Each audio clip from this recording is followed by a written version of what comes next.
শুভ দুপুর বন্ধুরা, চলে এসেছি আজকে লাঞ্চ থালি নিয়ে। আজকে অনেক কিছু রান্না করেছি। দেখো, এখানে নিয়েছি আমি ছোট পেঁয়াজ, স্যালাড আর পেঁপের ভর্তা, তার সাথে আছে বেগুন আলু দিয়ে নিম ভাজা, আর আছে এখানে, আমি প্রতিদিন এই কথাটাই বলি যে নিম দিয়ে আলু বেগুন ভাজা এটা না বলে উল্টো বলি।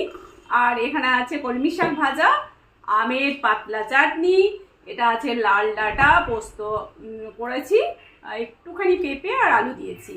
আর এখানে আছে রুই মাছের ঝোল, একদম পটল আলু দিয়ে, কি সুন্দর দেখছো মাছের পিসটা কত সুন্দর।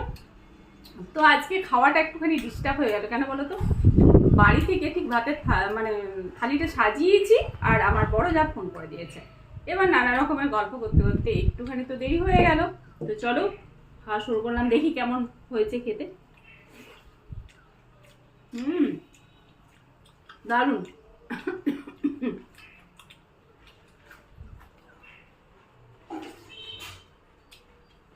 এই ছোট পেঁয়াজগুলো খেতে কিন্তু হেভি।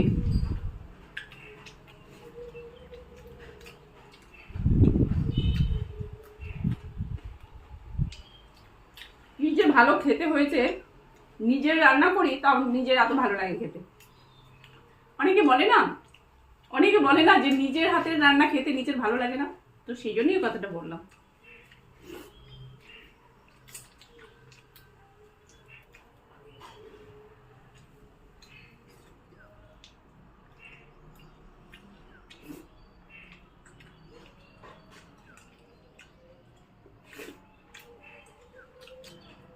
আরে মাছটা তো খেতে ভুলেই যাচ্ছিলাম, এত কিছু রান্না করেছি, সব কিছু খেতে খেতে মাছটা খেতেই ভুলে যাচ্ছি।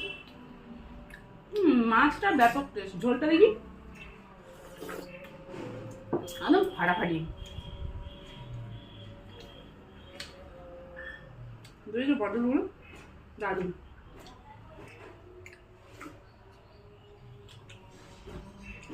তো চলো খেয়ে নিই।